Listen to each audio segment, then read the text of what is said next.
what is the Constitution about? I mean, I'm not going to hold forth some legal scholarship, पर मोटा मोटा अगर हम Constitution को समझें तो उसका जो मेन थ्रस्ट है वो ये है कि स्टेट की जो पावर है उसके ऊपर रोक लगाना, क्योंकि वो हम by its very nature state will have extraordinary power, excessive power and the right to coercive power. उसके ऊपर रोक लगाना ये कॉन्स्टिट्यूशन का काम है और ये कोई एक इंटरप्रिटेशन नहीं है मेरी, यही हमारा संविधान कहता है। क्योंकि जो चैप्टर 3 है जिसको कई लोगों ने कहा है, डॉक्टर अंबेडकर ने भी कहा that this is the heart of the constitution, वो क्या करता है, वो हमें अधिकार देता है, हमें देता नहीं है, उनको अफर्म करता है, वो हमारे होते हैं, चाहे वो राइट्स हो चाहे वो फ्रीडम्स हो, मगर वो सब किसके खिलाफ है, वो है स्टेट के खिलाफ। तो स्टेट के ऊपर रोक लगाई गई है कि ये आज़ादियां हैं, ये फ्रीडम्स हैं और स्टेट के ऊपर एक ड्यूटी लगाई गई है, दायित्व लगाया गया कि हमारी फ्रीडम्स को इंश्योर करना, उनको इनेबल करना, ये आपका काम है। आपके सारी एजेंसी, सारी जो पावर है इस काम की तरफ हो। ऑफ कोर्स क्योंकि हमारा जो समाज है उसमें और भी बहुत इम्पोर्टेंट प्रॉब्लम्स है, तो इसलिए एक दो फंडामेंटल राइट्स सिर्फ स्टेट नहीं, वो सब पीपल के खिलाफ है, पर्टिकुलरली जब वो जातिवाद को चुनौती दे। तो वहाँ पर कास्ट सिस्टम के बारे में in fact the only constitutional offence is untouchability, बाकी सब स्टेट के लिए है और उसको हटाना मिटाना वो स्टेट का काम है। तो ये है एक ब्रॉड कॉन्टेक्स्ट जिसमें हमको अपने आप को लोकेट करना है। अब आज के दौर में अगर हम देखें, बिकॉज हम आज जो हम नागरिक हैं, आवाम है, उनका क्या रिश्ता है, तो मुझे लगता है हम बहुत सारी चीज़ें बदली हैं 75 सालों में, कुछ देश में, कुछ पूरी दुनिया में। एक हम देखते हैं कि एक new liberal jurisprudence economic shift से आ रहा है, वो आपको जजमेंट्स में भी नज़र आता है, कानून में भी नज़र आता है, या कानून को किस तरीके से इन्फोर्स किया जाता है, और उसमें शायद एनवायरनमेंट लॉज का एक प्रमुख उदाहरण रहेगा। दूसरा हमें दिखता है कि एक मजॉरिटेरियनिज्म जो केवल राजनीति में नहीं है, उसकी झलक आज कानून में दिखती है और अदालत के निर्णय में दिखती है। तीसरा नेशनल सिक्योरिटी नया नहीं है।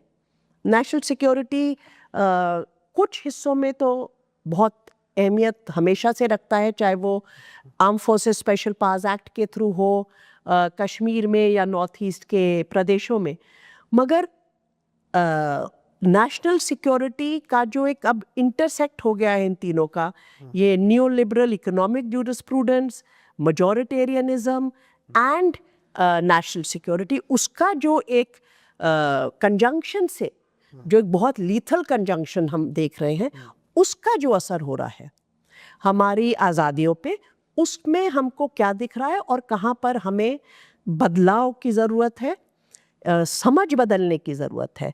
क्योंकि मुझे लगता है कई बार शायद कानून में या संविधान में चीज़ें लिखी रहती हैं, वो अपने आप में नहीं गलत हो जाती, मगर हम उसका इंटरप्रिटेशन बदल जाता है। सुप्रीम कोर्ट का अपना इतिहास हमें दिखाता है कि वही सुप्रीम कोर्ट एक दशक में एक बात कहता है, अगले दशक में और बात कहता है, बल्कि it's often said Supreme Court is a polyvocal court. I think polyvocality in a country like India is good because there will be different ways of addressing issues, but polyvocality cannot be, it can be a spectrum, it can be in an accordion, but you can't say कि polyvocality इस तरह की हो रही है कि आप बिल्कुल संविधान की जो एक settled interpretation है उसके खिलाफ दे रहे हैं। तो वहाँ वो आजकल दिख रहा है। तो उसमें अगर मैं मोटा मोटा देखूं कि हम किन बातों पे गौर करना चाहते हैं, एक हम देख रहे हैं कि एक आजकल पब्लिक डिबेट बन गई है जो दो इंस्टीट्यूशंस के बीच में चल रही है। एक तरफ एग्जेक्टिव है और एक तरफ कोर्ट जुडिशरी है, जहाँ पर somebody holding the position of the Vice President of India is repeatedly publicly saying certain things. So clearly this is a moment of a public debate about the equation between the institutions. और उन institutions के बीच में क्या equation होगी, ये directly impact करेगी कि हमारी equation क्या होगी हमारी democracy के साथ. तो हम जानते हैं कि Vice President साहब कुछ, और ये नया नहीं बोल रहे, ये बीच बीच में बोलते रहते हैं, ये बार बार कहते हैं कि सुप्रीम कोर्ट फाइनल वर्ड नहीं हो सकता, कि फाइनल वर्ड पार्लियामेंट होगा. आज के दौर में ये भी दिलचस्पी की बात है कि ये बात सिर्फ ये जो एक डिबेट चल रहा है ये केवल हिंदुस्तान में नहीं चल रहा है. आप यूएस की बात सुनिए, बिल्कुल वही बातें आपको सुनने को मिलेगी. So it's a political moment in that sense. उनका मानना है कि क्योंकि पार्लियामेंट इलेक्टेड है, final will of the people जो है वो पार्लियामेंट के अंदर रिजाइड करती है, और इसलिए वो जो कहेंगे, अगर उन्होंने कोई कानून बनाया है तो सुप्रीम कोर्ट जुडिशियल रिव्यू की पावर यूज करके कि आप समीक्षा करेंगे कि क्या ये कानून हमारे संविधान से टक्कर तो नहीं खा रहा, अगर टक्कर खाएगा तो उसको हटना पड़ेगा, वो नहीं बन सकता कानून. तो ये जो पावर है जुडिशियल रिव्यू की, ये सुप्रीम कोर्ट के हाथ में नहीं होनी चाहिए. पार्लियामेंट सुप्रीम है, parliament house is the will of the people because they are elected. Supreme Court are not elected representatives, so they cannot interfere. इसके ऊपर नई बहस नहीं है, मगर अब ये बहस ने एक तीव्रता. बट इसमें अगर हम थोड़ा सोचे कि 543 हमारे सीट्स है, सो जो लोग सेकंड आता है उनको भी तो किसी ने इलेक्ट किया है.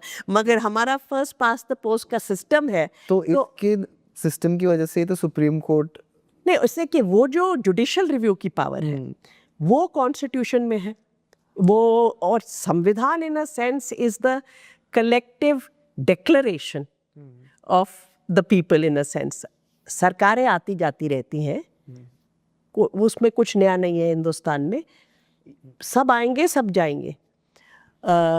जहाँ तक जुडिशियल रिव्यू का मामला है, क्योंकि एक बेसिक स्ट्रक्चर डॉक्ट्रिन बन गया है हिंदुस्तान के जूरिस्प्रूडेंस में, तो वो कुछ उसमें अमेंडमेंट भी नहीं हो सकती. तो अगर आपकी कल्पना देश के बारे में कुछ और है जो संविधान से टक्कर खाती है, तो आप चाहे भरपूर मेजॉरिटी ले आइए, चाहे आप जलूस निकलवा लीजिए सड़कों पे, वो पावर सुप्रीम कोर्ट की आप नहीं ले पाएंगे. और कहीं पर उनको ये भी मालूम है कि सुप्रीम कोर्ट के प्रति एक तरह की आस्था है लोगों में, जो शायद लोग वोट तो करते हैं, अलग अलग कारणों से लोग वोट करते हैं. वो इलेक्शन में जो जीत के आते हैं वो लोग उनको अपना रिप्रेजेंटेटिव मानते हैं, मगर उनको कितना अदरवाइज उनके अंदर कितना आपका कॉन्फिडेंस है वो वेरी करता है from time to time. And in fact the disparity between national election results and state election results shows that people have a different way of assessing the politicians. मगर जहाँ तक जुडिशियल रिव्यू का और supreme court का मामला है, कहीं पर एक कॉन्फिडेंस है कि देखिए जो भी कुछ हो रहा है तो हम वहाँ पे कुछ बोल सकते हैं कि भाई इसको ठीक कीजिए, इसको नहीं कीजिए. इसलिए जब सुप्रीम कोर्ट कुछ अलग तरीके से संविधान को पढ़ता है तो एक एंग्जाइटी निकलती है देश में, जिसकी चर्चा फिर रहती है. ये जो इंस्टीट्यूशनल रिकन्फिगरेशन कर रहे हैं ये डेंजरस है, ये अनकॉन्स्टिट्यूशनल है, ये किसी भी हालात में नहीं होना चाहिए. मगर एक लोगों के बीच में ये बात को लेके जाया जा रहा है, और क्योंकि अब हर इंसान, हर व्यक्ति इस देश में जहाँ पर इतनी गरीबी और मजबूरी है अलग अलग तरह की, to expect that people are going to read the fine print of the constitution और जूरिस्प्रूडेंस और understand why this is happening, तो लोगों के बीच में एक बहस खड़ी करना या बोलना कि अरे ये तो देखो कैसे करते हैं, कम काम करते हैं, बड़े घर में रहते हैं, तो उस तरह की जो बहसबाजी है वो पॉलिटिकल क्लास क्रिएट करती है. And again as I said, वो सिर्फ हिंदुस्तान में नहीं हो रहा, बिल्कुल एक पैरेलल आपको दिख रहा है जहाँ पे इस इंस्टीट्यूशन को क्योंकि जो इंस्टीट्यूशंस है उनकी इक्वेशन है कॉन्स्टिट्यूशन में, अब उसको ऐसे बनाने जाने की कोशिश है कि ये एक पिरामिड के रूप में होना चाहिए. एग्जीक्यूटिव ऊपर बैठ के जो डिसाइड करे वो सही, वो उनके ऊपर ना कोई रोक, ना कोई टोक, ना कोई चुनौती। ये एक परेशान करने वाली स्थिति है और इसलिए एक पुशबैक है।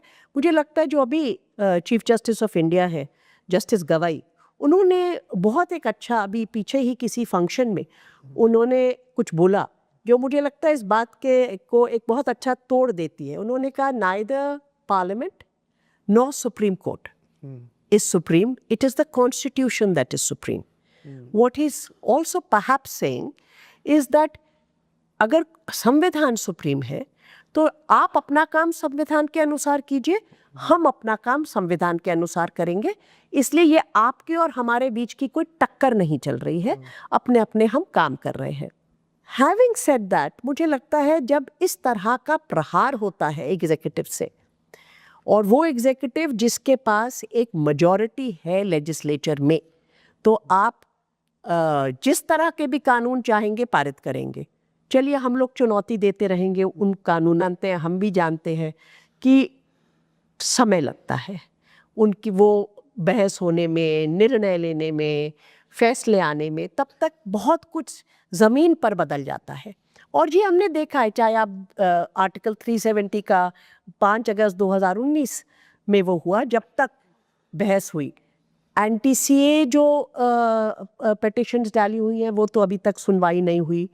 अगर आप फ्रीडम ऑफ रिलीजन एक्ट जिसको कहा जाता है, एंटी कन्वर्जन लॉज, कोई सुनवाई नहीं, तो उस सब में समय लगता है और तब तक ज़मीन पर बहुत कुछ होता है। जो बहुत इम्पोर्टेंट बात है कि लोगों के डेली फ्रीडम्स और सिविल लिबर्टीज और राइट्स के ऊपर प्रहार हर रोज हो रहा है। वो सबसे इम्पोर्टेंट कंसर्न है संविधान का। और अगर रोक नहीं लगती है ऊपर से, अगर इमीडिएटली आप स्टे नहीं करते हैं, तो वो तो लोगों के ऊपर तो उसका वो पिटिशन फाइल करने से फ़र्क नहीं पड़ेगा और सरकार अपनी मनमर्जी करती रहेगी। या मनमर्जी, जैसे आप इलेक्टोरल बॉन्ड्स का फैसला देखिए, बहुत बढ़िया फैसला है, मगर तब तक तो बहुत जेब भर गई ना, तो अब उसका कोई रेट्रोस्पेक्टिव इफेक्ट तो नहीं हो सकता। चलिए आगे से ये रास्ता नहीं है, कोई नया रास्ता ढूंढिए अब फंडिंग करने का।